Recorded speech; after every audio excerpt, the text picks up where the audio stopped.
Hi, everyone. My name is Rob Kim. I'm the Faculty of Land and Food Systems career strategist. And so, really, my role is very defined in terms of like I support all the undergrads in LFS with all things career related, typically career education. So, to give you um, an idea of this faculty, the faculty itself has said, hey, we think that career outcomes are so important for this faculty, even though it's a smaller faculty, they've committed quite a bit of resources in terms of thinking about how we can help students connect to careers, which is a bit about this session today. And so, again, in my capacity, I'll do some traditional things where I'm available to meet LFS students for career advising appointments, which cover traditional topics like resume, cover letter. I'm a big, huge fan of LinkedIn, for instance. But I also get to help with different programs within LFS. And that means things like our LFS mentorship program, all things that I'm going to touch upon.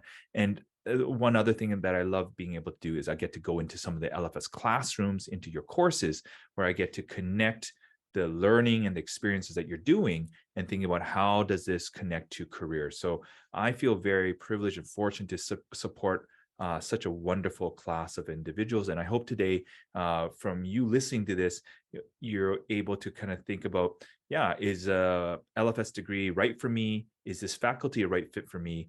I'm biased, of course. I really believe in a lot of the things that are going on in this faculty, but I'll be talking a little bit about that in the lens of career, because I think, like many of you, and rightfully so, you're thinking about like, what are some outcomes? Like, what is this degree going to get me into the places that I want to be working, or will it lead to a job? And so we'll cover a lot of things in the next hour. And what I'm going to do is I'm going to throw in the chat here. And if someone can maybe help me, if someone joins or asks for this document, maybe you can throw it in their chat. So I'm going to share my screen. So again, some of you that are on your iPhone, iPad, you'll be able to still follow along. But I'm going to invite you today to, when there's time, and I'll tell you when, to like add some of your comments and thoughts in here. So at the very end of the session, um, you can make sure you can make a copy for yourself, and I'll remind you that. Can I just get a big like just a quick confirmation? Can you see my screen right now with the Google Doc? Just a thumbs up if I can have someone help me out with that. Great. Awesome. Really appreciate it. Okay. Now, just some quick guidelines with this. We're going to talk about 3 ways an LFS degree can ignite your career. I'm really excited that you've chosen to be here. Again, I recognize it's pretty late for some of you, or you had a long day. So the guidelines for this document, listen, if you're editing or you delete something, don't panic. Just pause and then just hit the undo button. Just want to help you with the navigation. If you click the show document outline to the left there, you'll be able to kind of jump around and follow along with us if you get kind of lost. All right. Again, if there's anyone joining, I probably have to throw the Google document in there every now and then. We're at 9 people. So again, they won't be able to see the chat. Just going to go through light agenda real quick. Just I want to show you some resources. I want to talk a little bit about the 3 reasons of why I think an LFS degree is a great way to kind of approach thinking about your career. And then again, I'll show you some resources, and then take any questions for some people near the end. My goal is hopefully to get through this in about 45, 50 minutes, and then again, leaving some time for some questions. So you're going to help me right now. If you can find a space, and don't worry, you're going to fight and battle a little bit, you can choose either question. And what you do is you just select the spot in the table. And I'm going to really encourage you today. I know it's easy to like, oh, I'm just going to sit back and relax. I think a great way, the learning research shows that when you're writing, when you're engaged that way, we actually learn better. We make stronger neural pathways and connections. So my question to you is, what are you curious about when you think about food, nutrition, health, animals, sustainability, or agriculture, all things that kind of fall under the umbrella of the Faculty of Land and Food Systems? Or maybe what are your values, or what are your skills or interests? I'm going to give you, 30, 40 seconds, 45 seconds. Don't overthink it. Remember, this is anonymous. So just, again, write in as best you can. I think it's always great to make sure that you're not thinking about perfect answers, more just like, how can I engage?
All right. Oh, I love some of these answers already. Yeah, wildlife study conservation is conservation, veganism, the relationship between animals and land. Yeah, vet science, nutrition on a microscopic scale, angles. Oh, I feel like you're already in LFS, veterinary medicine, health and nutrition related to sport performance. This is the kind of the interesting thing about this faculty. Notice there's a lot of kind of specific things that fall under, but all of these actually are things that you could explore and be curious about and learn in this faculty. And so I love to see already some of that specificity there. And it's again thinking about how can this maybe connect to potential careers as well. Great. Thank you so much already for your engagement. Let's go to this next one on page 5 here. Just would like to hear a little bit from you. What are you hoping to learn about from today's webinar? Again, try and maybe I'm going to ask you to try to be a little bit specific if possible. It's okay if you are not. And I'm going to give you a couple seconds just so I can see that we're attending to and hitting some of the questions that you might have. Oh, one other thing is if you do agree with someone, we're going to do this little thing, you could put a little +1 beside. And if you also agree with it and there's already, you just run a cumulative total. So that's another way of like, again, looking at it. And you can choose the left or right side here.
Great. Just going to read some of this as you continue wrapping up here. And yeah, great. Put a +1 down if you agree with it. Well, what are the benefits of LFS? How can it help us grow in future careers related to the subject? Um, More learning leaning towards vet science. Okay. How can a degree in LFS enable me to pursue my passion for health nutrition and find a successful career in this field? What possible careers could come from LFS degree? Practical opportunities within LFS. That's a really interesting framing. I like that. And then opportunities available from the different degrees. Great. These are all really valid questions. And I'm going to be upfront with you that I don't think I can actually answer them directly. Now, hear me out. I will obviously address them. But again, I think, again, with our LFS degrees that we're seeing, we see people end up in so many different things. And so, really, the way I look at it is more thinking about what is unique about this program compared to, let's say, science and engineering here at UBC, for instance, and what is it that you can actually leverage in terms of like aligning some of your passions, some of your interests in some of the topics. So let's dive into it. And in many ways, again, I don't know if we'll directly answer this, but I'm going to show you some places where you can start doing some of that research on later on, because again, it really is going to be up to you in terms of like identifying and recognizing kind of what's out there. Sometimes it's even like a little bit of job market labor research. So one phrase I like to say all the time to our LFS students is you can't be what you can't see. I'm going to say that again. You can't be what you can't see. So if you consider most of you, you know about certain professions and jobs, a lot of them is because of family and friends, your close circle. I think it's rapidly changing now because of Instagram, because of TikTok, because of LinkedIn, a lot of social media. You're aware of more of what's out there. But there is a reason why people like professional programs. Like if I was trying to be a veterinarian, a dietitian, a doctor, a dentist, etc., lawyer, you can keep going on. Those professions have been around for a while. They have a relative kind of like, hey, these are the steps that you need to get into there. It gives you certainty. And so I get that. But I want to offer you that these degrees can lead to those professional pathways, but then it also can lead to a little bit more as well. A lot of that is learning more of the types of roles and sort of work that is out there. Like, does someone get paid to do X, Y, and Z? So again, you can't be what you can't see. So let's look into that a little bit more. Um, I love Liz and Molly's stuff. If you follow their stuff on Instagram, and I really like this idea because I think this relates to career. When if you look at career education, a lot of us, we think about career as a linear thing. Like you take a step, you progress up, and you keep on moving up the ladder, when really it's a little bit maybe messier for a lot of us. And so I recognize that people want outcomes, but a lot of the times is you'll find some people who came into the program thinking, hey, I want to do this. And then when they're working later on, they're doing something that looks to the outside world as something that's totally unrelated, but in terms of the steps that person's making, there are connections and themes, right? So again, I want to offer up to you the idea of this, my favorite career theory. And yes, there are career theories out there. And it's called the planned happenstance theory. And what it says is indecision is desirable and sensible. I'm going to say that again. Indecision is desirable and sensible. So already I'm like, oh, I don't really like that, as it allows the opportunity to benefit from unplanned events. Really, what this planned happenstance theory is saying is, hey, it's okay if you're not sure of what you want to do. So, 90% of the conversations I have with students, alumni, they come here and they feel like something is wrong with them, that I don't know what I want to do. And that goes from like first to third to fourth year, and even again when people are working later on. What I like about this one, it's saying, hey, it's okay you don't know what you want to do, but it doesn't mean you just kind of like, oh, I don't do anything about it. So the plan part of it is, hey, you're looking at what opportunities around you, what sort of experiences you can be a part of. You're taking your time to get experiences and to learn. The happenstance, which is kind of the luck element, you just might be ready for a new opportunity. So the way I can frame it is, 20 years ago, right, we didn't have iPhones, and no one could have predicted the type of economy and jobs related to this whole like infrastructure around like a device. And so part of it is, how can you plan for a future when that job doesn't even exist right now? Again, professional programs, they've been around forever, so that's why people sometimes gravitate to it. Or another way that we approach kind of like jobs is like, hey, I want, if I get this degree, then I will do this job, which I think is fine, but it's okay if it doesn't align that way. It's more like, hey, by doing this degree, I understand maybe more of what I want, or I get exposed to new opportunities that I wasn't aware of. And then I just happen to be ready for that moment. So again, the plan happenstance theory, I'm here to tell you, really, it's about saying to all of you right now, it's okay if you don't know what you want to do.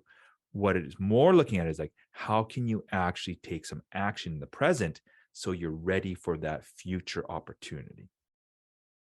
All right, so let's talk about 3 ways that the LFS degree can ignite your career. I really think these are the things from my point of view. Again, um, I have 3 degrees from UBC. I've worked at UBC for a while. I graduated from the Faculty of Science and the Faculty of Education, and I really love a lot of the things in this faculty.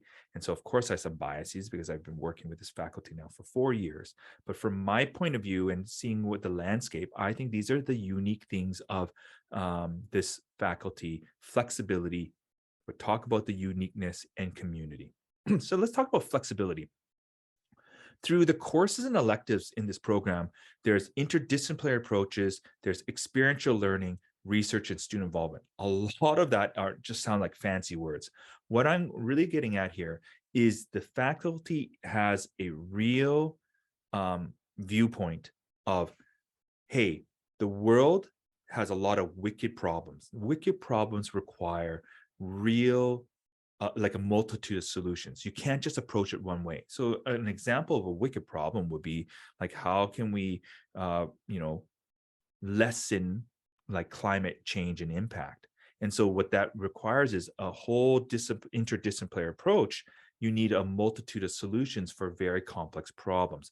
That's one thing I love about the faculty. They're continually looking at wicked problems that currently exist in the world, and the science that you get to learn, because it's still, you get a bachelor's of science right after you graduate. It's a science rooted in applicable and experiential like applications. So what I mean by that, you could be studying chemistry and you do get to engage with chemicals, but sometimes it's very theoretical or things you cannot see. Whereas, let's say right away in LFS, you could be taking a course where you're learning about, let's say, vitamin deficiency, and then you're actually, you know, running an experiment that's related to that. For animal care, you are actually going into maybe a lab, or you're working with a community partner to do like animal handling.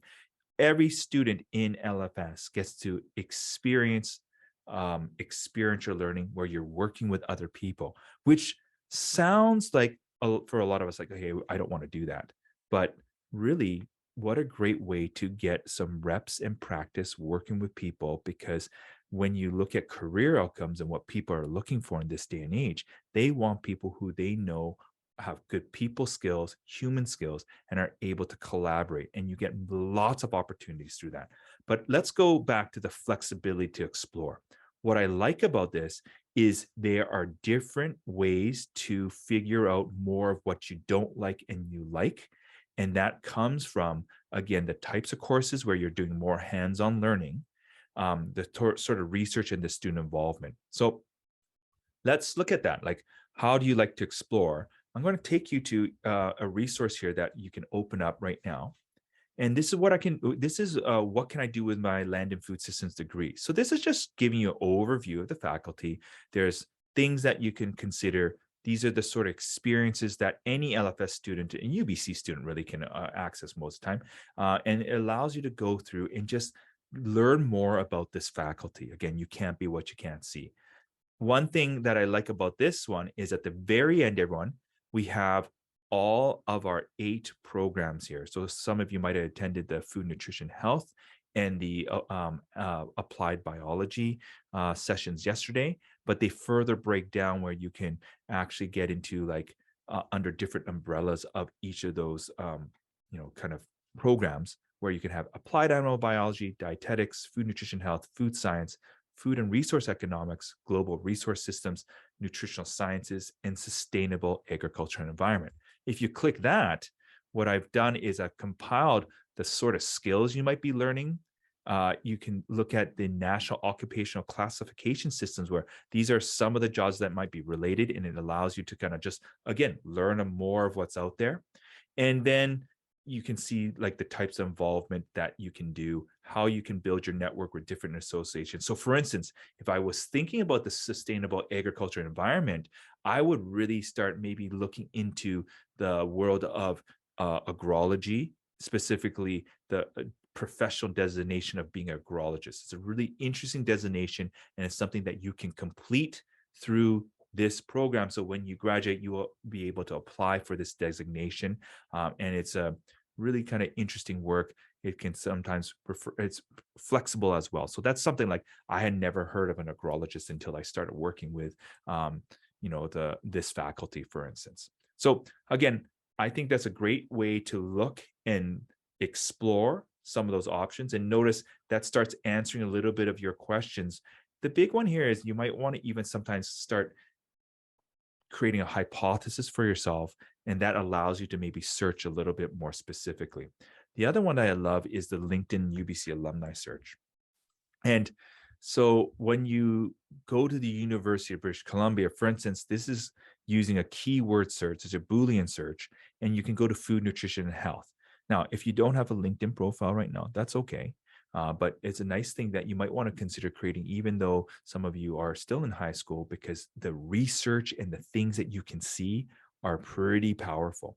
So notice I have about 1,500 alumni that meet the parameters of this search.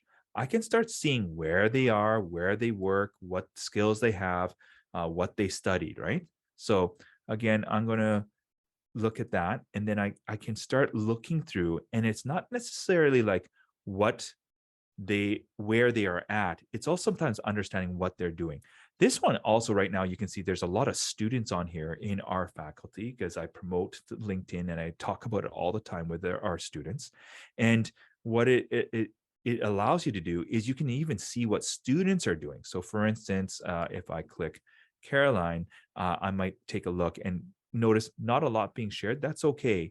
I can still kind of go in and out and look at some people's profiles where I can learn through different people and what they're doing. So I'm going to choose someone, let's see here, recipe and curriculum manager, Little Kitchen Academy. Little Kitchen Academy, that's on West 10th there. And they do like cooking classes for children. And so this person is a recipe and curriculum manager there. And so what a great way to take a look at what they've been doing and even seeing what they did in between. So this person graduated with a F&H degree in 2020, and they've been working kind of full-time in this. It's kind of neat actually working there. And so you get a little understanding of like some of the applications and some of the work that you're doing. So they obviously leverage probably their server experience or cooking experience, and they're now using it in an educational capacity. And that's just an example of kind of the sort of role. So maybe you're like, oh, that's kind of neat. And you might connect with them, you send a note, reach out. So there's ways to do passive research and then go into maybe active research. And I know that sounds really kind of maybe daunting for some of you, but practicing again, networking, those are the things that are going to help again increase your opportunities or odds of learning new things, getting getting exposure to some new careers that are out there. All right. Where are we? I also think learning from Instagram, TikTok, Twitter, YouTube, again, following some of these hashtags, the newsletters, you could follow it and you can see the inside like scoop of like what's going on from a student services perspective, because you're trying to find a fit. Is this university also a good fit for me too, right? UBC LFS is a great one to follow.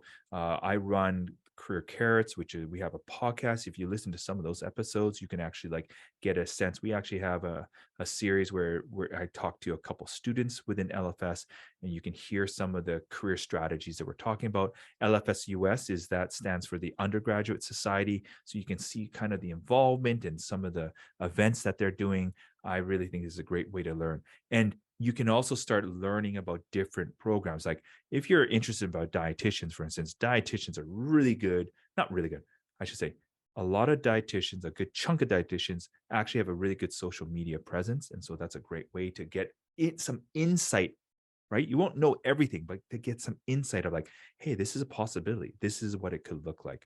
And again, LinkedIn, there's plenty of other people. I like following people like, for instance, like if I want to know about more animal stuff, people who are working animal welfare, not just veterinarian, right? Like thinking out some of those outcomes that exist. There's some really cool things that people are doing that aren't necessarily the traditional things that we're talking about. So from there, I think of like online. So do you like to explore online? Do you like to talk with people? Or do you like to actually do experiences to understand more of what you like to do? So I would want to encourage all of you, whether or not you come to UBC or not, this is a great strategy just for your career, thinking about all the different ways that you're exploring, because again, you can't be what you can't see. I'm going to pause there for a second because I've talked for a little bit. Any questions right now about this, as we're just talking about right now, that first step there of like exploring, right? And thinking about just the flexibility. I want to talk a little bit more about the flexibility of this program. And you can unmute yourself. If not, you can put in the chat there. So really, this is very sciencey. When you think about hybridization, that's when you take like desirable genes and then you get a different variety that has the best of both worlds. And a hybrid variety, for instance, is corn, right? Like from maize. So I think about hybridization quite a bit in terms of thinking about your degree. So when I think about flexibility, one thing I should talk about is the courses and electives, everyone. So for instance, for me in science, you do have a heavy course load. So in your first year, you're going to have mostly, again, science courses like the rest of UBC science. So that's your chemistries, your, maybe a physics course, your maths of the world. So you don't see a lot of LFS specific in the first year. And that's, again, most of the programs here on campus. You're doing kind of like a general view. Then that second year, you start getting a little bit more specialized. What I really appreciate in the third, fourth years of the LFS programs, you get a lot of opportunities to take different courses. So what I mean by that, when I was in my third or fourth year in my science degree, I might have had maybe one elective each term. Sometimes in some of our programs like AppBuy, I think there's only like in year 4, maybe 2 required courses. So that means you can take almost like 6 to 8 electives. So we have students, I think where this program really benefits people is if you're the sort of person who likes learning a multitude of things and seeing like how those connections are. I look at it like, there's a push for people to be like, hey, specialize. I think this degree allows you to be more like a bird, right? So specialize like you're a frog, but allows you to be like a bird where you get to see a systems-based approach. You get to spend some time by the water here, by the tree over here, by the mountain over here, and that allows you to see those connections and then discover more what you want to study or go into or have your career. So I really like the flexibility to explore. You don't have to be taking all these courses that are mandated by the program. And if you think about that in your third, fourth year, typically it's not always causation, it's correlation, but typically if you're taking electives that resonate with you, that you want to do, you have that flexibility. There's even a program at UBC called the Master of Management, where you have to take these courses in your second, third, fourth year. And if you take the right courses, then you get in the Master Management program. And then that program's done in I think it's a 10-month program. So you're accelerating it by taking some of those electives, front loading in your undergrad. So we have a good chunk of people from LFS doing that program because they have that flexibility in their third and fourth year especially. So that's something that's really great. You can still do science, you can still get the hands-on experience, you can do the research, but we have people doing a minor in psychology or a minor in commerce because you have that elective flexibility. I know that is something you might not have thought about, but I can't think of another faculty where you get kind of that much leeway, which is really neat. And that gives you ownership of the sort of like curriculum you're crafting for yourself. All right, let's get into a little bit of the uniqueness of what is stands out for this faculty. The core series, so in LFS, every student has to take LFS 100, 250. The majority have to take something called 350. The core series are really great way. First of all, it's a really great way to get experiential learning. You get exposed to, again, a systems-based approach. And not every faculty has the capacity to have all of you in one space together. It's kind of neat. So you get to meet people from different programs. You get to, again, it's really thinking about collaboration and that interdisciplinary approach. I love learning about 250. Actually, it's really cool. In a couple of weeks in 350, they work with a community partner on a real problem, not just like a fake problem, like something that they're tasked to do.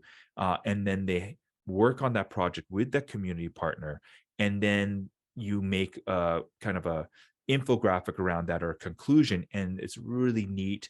In about 2 weeks on December 1st, they're going to be all presenting that in the nest at UBC, so the central area, where we get to tour around and see what was their project, what was the problem that they attended to. Those are really nice experiences that you can get in a term that can augment your resume or can also clarify, like, these are the sort of human skills that I've developed or want to keep on developing. We have a lot of, again, courses involving kind of leadership aspects, working with community partners. That's where, again, the experiential learning. I've given you some examples where, again, you have the human skills you're developing, there's a lot of values driven work, but that's science based. And I think that's why so many of our students are so passionate about the work, whether again, it's animals, human nutrition, um, the agriculture, the environment, it goes on. And that's where I also think our professors, because they are trading not just in theoretical, they are actually thinking about real problems, right? Um, you see that passion translate, and I think we have really great professors in this faculty because they're again out there actually applying the knowledge that they're sharing with you. So it's really neat. We actually have one, you might have saw in the news, we have one prof who actually developed um, a better way to inject insulin using like an oral kind of like delivery system rather than needles. If that kind of goes through, can you imagine how much impact that's going to have for people who are so used to having to inject themselves with insulin by via needles, right? Like, so that's an example of like a lot of these, and that's from like the food science sector, right? So it's really interesting to see those applications over and over. We just had, I think they talked a little bit about some of that work on CTV just the other day. So we have programs that also deal with experiential learning. I'm biased because I help, there's 3 of us staff members. We run the LFS mentorship program. We're one of the smaller faculties at UBC, but that also we have still have some really great programming. We have one of the largest mentorship programs this year. We have just over 110 mentors that get to meet and connect with we have about 200 students. So that fluctuates from year to year. We total about 300 to 400 people. And that's a great way that we get you to practice how to network. You get, it's a safe place to do informational interviews. And a student who joins us, they get to go through that, right? It's an extracurricular program. They gets to go through and meet with 3 professionals in a year. So it's kind of neat. Right now, we have people just kind of wrapping up their second meetings with their first mentor. And then in term 2, they're going to actually practice doing informational interviews. The UBC farm, which is nearby on campus. You could be doing research there. You can be doing some of your courses there. We have a dairy center away, a little bit further past, kind of near the Agassiz area, Abbotsford area, I think in Agassiz, sorry. And then we have the UBC Wine Research Center here on campus, also one out in the Okanagan. So those are just examples of, again, these kind of real world problems that we're trying to engage with science. And I think that's what, our students really enjoy. Another thing that's unique is our embedded career support. So I know this because not every faculty has a dedicated staff person thinking about careers. So for instance, my colleagues in forestry, human kinetics, they don't necessarily have that yet. And this was born out of the idea of like, hey, we have all these experiences. How can we help our students make sense of them, connect to them? And so in my role, in my capacity, I get to help you maybe individually, but then I'm also still thinking about larger programs. I get to consult with the LFS US with their career fairs, for instance. I help with the LFS ACE team with some of their programming. We're doing a really neat wellness session tomorrow around with our counselor. We have a counselor in LFS, and we're doing something around wellness, about how using writing helps your well-being. So there's a lot of different embedded supports that we have here. And so I just want to really, again, the uniqueness there is like, you don't know what you have, because how can you when you're not in another faculty? So I'm really showcasing this from a lens of like my own experiences at UBC and other faculties. And these are things like I wish I had, or it's really cool that they do exist. So what are people saying? This is just an example of like, this is, people from 250, which again, everyone takes, they get to actually visit the UBC farm this year. They went to, they actually go out to a dairy farm as well, which is super fast. And you get to see the whole system and think about the things that you're learning, even some ethical issues in terms of like animal care, welfare. So it's very, very fascinating stuff. So I just wanted to showcase that there. This is just an example again of the unique supports. And this is where one thing that is, when we talk about the size of LFS and in terms of helping your career. I think you get more attention or potential possibility for attention and support because there's just less people. So again, when you're in arts and science, like those are great programs, but it's just there's so many more people. So here in LFS, you have an opportunity to, actually access me or meet me, or if you can't, you still will be able to schedule something. So you can see, like, I met about 197 people in 2021-22. I think I'm almost up to 200 now for this year. So there's tons of engagement points, and this is I just want to share this. This is someone who they just saw me in different places. They use different resources. And I've been seeing that over 4 year where they feel like they're getting really good explicit career training and exposure to career stuff that is not necessarily happening in other faculties. Solder, yes, they'll have a lot of that. And even engineering. But again, I know that our students are getting educated on career stuff from year 1 to year 4. All right. Community. Let's talk about the last thing here. Community, community, community. So recognizing if you come to UBC, there's a lot of supports for you. So that's on the left side there. That means you could come early, join Jumpstart.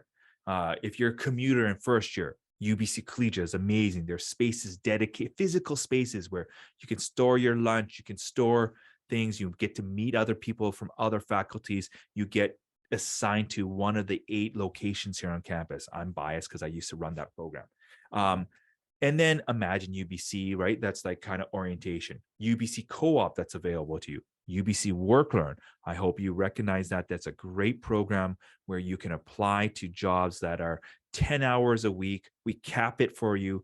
That way you can still do school. In the summertime, it goes up to 20 hours a week. And Work Learn gets you exposed to lots of different types of roles. We have people in LFS ending up in central communications. So I had one student one year work with a pharmacy researcher. And I said, like, why didn't you hire someone from pharmacy? And they're like, this person was the best for this job because we really needed someone to do a lot of research lit review. And so we see, again, going back to the flexibility, remember that, and the uniqueness. One thing that I see is sometimes, even though the LFS degree can be a bit broad or general, and maybe you're not specializing like some of your other programs, it still allows the individual to say, like, yeah, I could see myself doing banking, or I could see myself going into dentistry. I could see myself working on a farm. Like, these are all outcomes that our grads are landing in. Now, again, that doesn't help you necessarily because I haven't narrowed the things down. What I hope you're looking at is you're using the degree, the community, the experiences at your time at UBC to help you better understand more of the type of work you want or don't want, and then being able to go out and try to do that. So again, we see lots of different outcomes in terms. So when people say to me, like, what can I do with an LFS degree? My real answer, I wish I could say like anything. That's not helpful. So it's, again, where I look at it is, everybody, whether you go to UBC or not, it's really about your experiences. I always try to remind people, hey, let's not just only study. Let's try to make sure I'm maybe having a volunteer experience, a part-time job. In the summer, I'm going to focus on a full-time job, whatever it is. Those experiences are really, they're important because you can graduate after 4 years. You can graduate. And if you don't have any experiences over that 4 years, I can work with you, but there's only so much I can do to actually help the person be employable, right?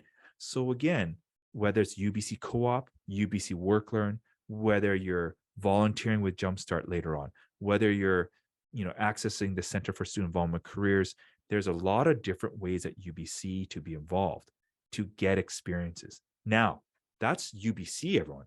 Let's switch to LFS. LFS itself has so many different experiences. So Roots, for instance, is a first year Canvas digital community that introduces you to the faculty. It allows you to help you with your course registration. That's very unique. And it allows you to just get a foothold in terms of just engaging digitally with your fellow first years. It's really cool when we send out the invites for the people who are accepted in UBC, and they were welcoming them, and they come in on the chat, and you get to see all these interests, and it's beautiful. LFS First, that's run by the LFS US, and they'll actually have a dedicated week, not weekend, sorry, a weekend, usually a Saturday or Sunday, where they're doing programming just for you. So you get to meet other firsts. We hear over and over how some of people met their best friends on that day. Listen, it's always not only about making friends. If that happens, that's great.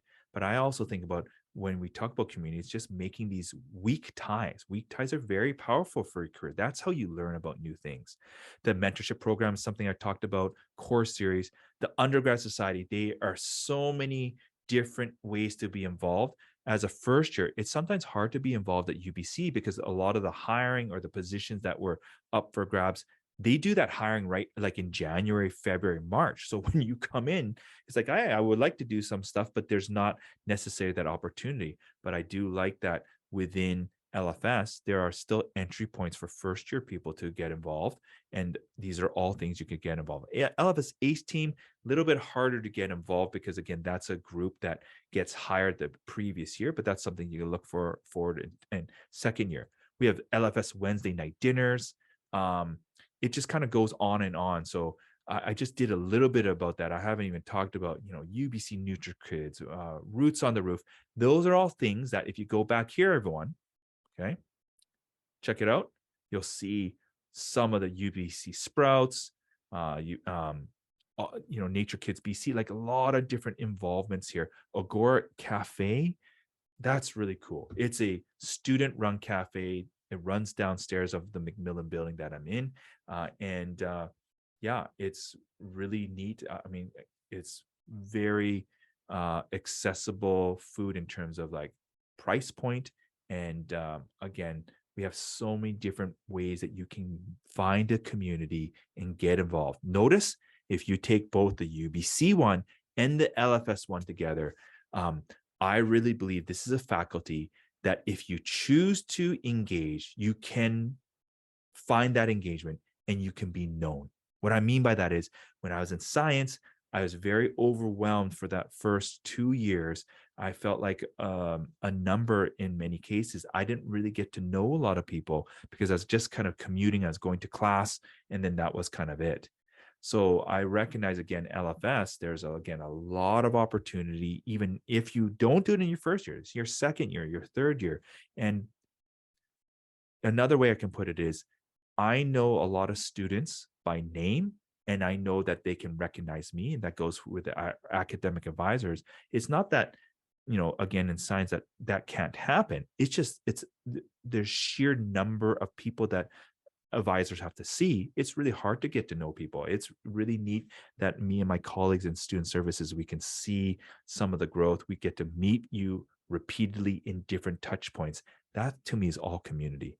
I think you also have a greater capacity sometimes in third, fourth year because the class sizes are smaller, really getting to know your profs as well. And so again, community, feeling seen, feeling heard, feeling like you belong. I believe there's a higher capability and percentage to happen in this program. Okay. Yeah, there we go. Agora, LFS 450. Again, there's leadership in campus food system sustainability, a lot of these things here. I don't know why it's repeating there. Sorry about that. Maybe someone copy and pasted by accident. That's okay. Oh, here we go. I think, yeah, someone did. So let me so I talked about academic services. I talked about again, there's UBC Food Science Club. It goes on and on. So to recap, LFS to me presents increased opportunities to feel safe, to belong, which can give you the courage to experiment, to explore, to be curious. And this will ultimately hybridize yourself for your career. Part of what I'm really getting at with is the typical career thing is let's think about one job or one career endpoint. And I get that because, again, we want certainty in our life. But I'm going to push back. That doesn't allow for flexibility or for when big things happen, whether it's in your environment or even for yourself. What happens if you put all your eggs in one basket? What happens if you're like, hey, banking on veterinarian school, for instance, but things can change, right? Then you suddenly will see people feeling like maybe lost or uncertain. I'm speaking from experience where I went into science, I wanted to go to med school, I did all the things, but I realized looking back, like I probably wasn't as committed as I need to be for a competitive program like that.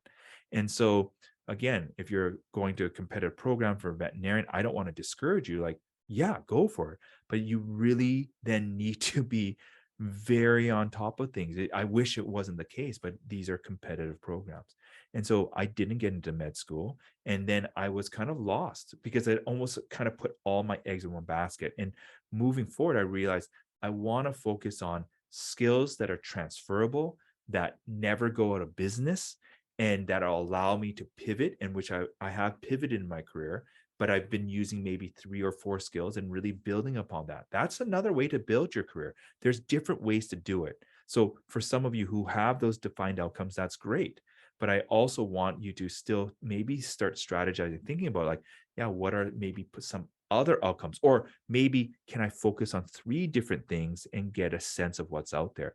The other thing that happens is you ultimately don't know whether or not you like that job or career until you do it. And I do have some friends that are right now. I know someone who's a family doctor. They're really struggling because they're not maybe enjoying the job because they didn't know what it was about, but they're committed to it now.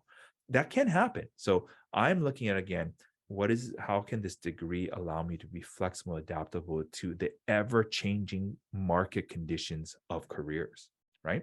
So that's, again, hybridizing allows you to protect yourself or be ready for those sort of changes. All right, wrapping up, LFS provides opportunities of build. Why does it say to fly? I guess, sorry, to fly like a bird, right? To see the different things and build human skills. Our LFS alumni land in many different places. Like just giving you 2 examples. Aditi, she actually was in the GRS, Global Resource System. She's a Rhodes Scholar now. Really cool to see her evolution journey. So we have people going to a lot of outcomes in many ways that, again, we have people going into medicine. We have people going to dentistry. So there's different pathways. I know another student who ended up deciding pivoting into nursing after, right? Sadia is really interesting. If you're not following Pickup Lines, that's a great follow. This is someone who is a dietitian from LFS and now is just like this wellness nutrition content creator. I mean, almost 4 million followers on YouTube, which is like not what I'm sure they expected when they graduated from UBC. So again, we have our alumni landing in different places. Again, LFS allows you to explore, and really what it is, it's a way for you to discover through experiential learning, being involved with people, how a career pathway might align with your values, skills, and interests. And that allows you to create a sustainable career. So I want to wrap up here with a few things. Can you do this for me for sure, everyone? Can you write in this box what was one takeaway for you from today's session?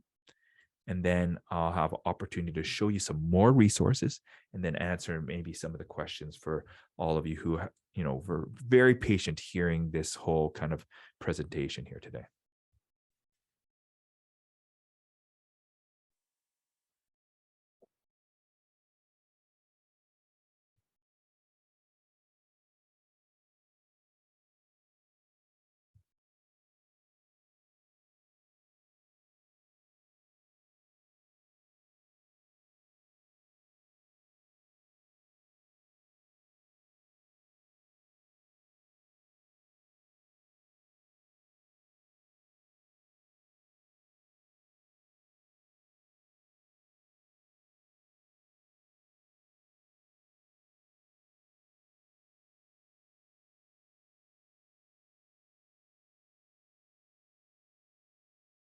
And don't be shy, just write something in.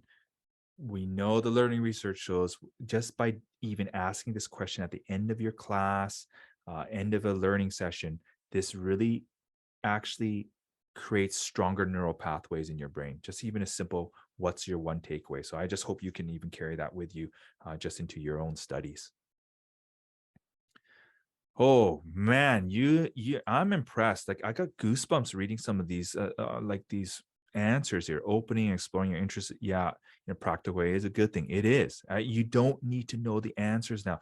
Listen, everyone, your friends and family are going to ask you, hey, you're going to UBC, what do you want to do in your life? Like, that's a really loaded question, right? Like, I don't even know what I want to eat tomorrow, but I understand why people are asking that. They're just more concerned and worried about what's going on, right? Um, I feel like this just sums up everything today.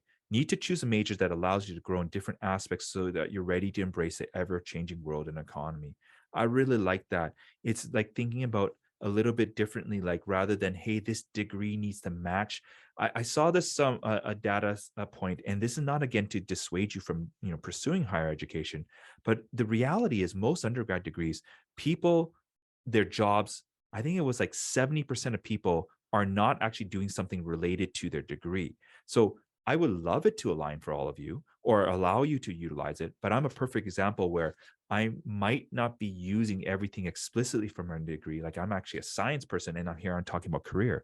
But the key here is the university was still really important in terms of developing myself, understanding these skills, just even understanding what means, how to study and how to self, what is it like, get that self discipline in many ways, right? And so yeah, I mean, could it be done in cheaper ways? Sure, but I also know that if I try to do that on my own, maybe it's not going to happen. My network has been really powerful as well, and the people that I've met and learned with, right? So I love that. There's flexibility in LFS, certainly there is, and there's, yeah, I mean, endless possibilities. I like that, but in one ways I would just say is like there's potential for me to actually show up in places where people would think, what are you doing here? So what I mean by that is, if with my degree, biopsychology, it was hard for me to think about outside of the box, like, hey, I could be in this program or doing this job. Whereas in LFS, it still is going to require you to talk about yourself and write about your resume and your cover letter. But it's not as big of a leap to say, hey, I could be working at RBC. We do have someone I know who's working at RBC, or I'm a comms major, like a communications media specialist. I know someone who's doing that actually. I know someone who's working at TELUS. Like there's so many different entry points because you're developing human skills. Yeah, you can definitely connect with others more easy. We have the loveliest people. I know I'm biased, but the students, the engagement, the interaction with our student population, just wonderful. Yes, transferable skills, transferable skills. Love it, love it, love it. All right, everyone, here's the wrapping up here. Career resources. Right now, at this point, you can save a copy for yourself. You can take a look at the resources that are typically, again, given to you if you are part of LFS. There's the Career Carrots podcast. I give you the Spotify link and the Apple link.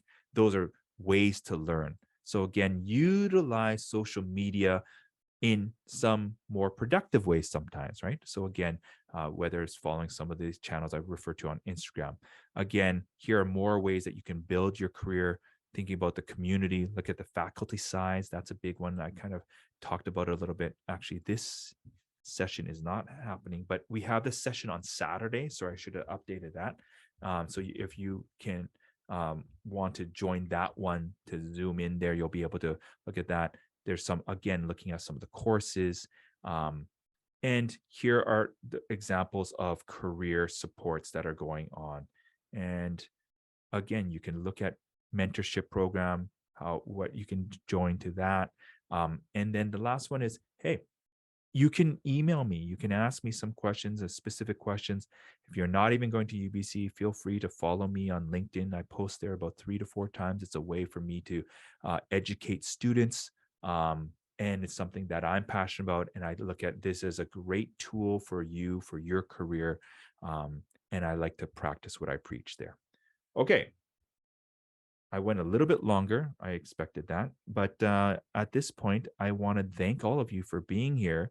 I really hope that you're able to get some information to help with, what's a pretty big decision of like the type of university that you want to go to. I remember for me, just by planned happenstance, I was dead set on SFU. I had a friend of the family who said like, hey, you should think about UBC for these reasons. And that's sometimes what happens, those kind of like chance moments where because of that, I switched, I didn't have really any other better reasoning. And I think about that almost like fork in the road of like what that led me to and how that kind of affected me. And so these are big decisions, but I also know that you'll have the capacity to just, you know, do some research, talk to people, um, and coming to things like this are going to help you inform those decisions. And if you do decide to join this faculty, I look forward to actually meeting you someday in person.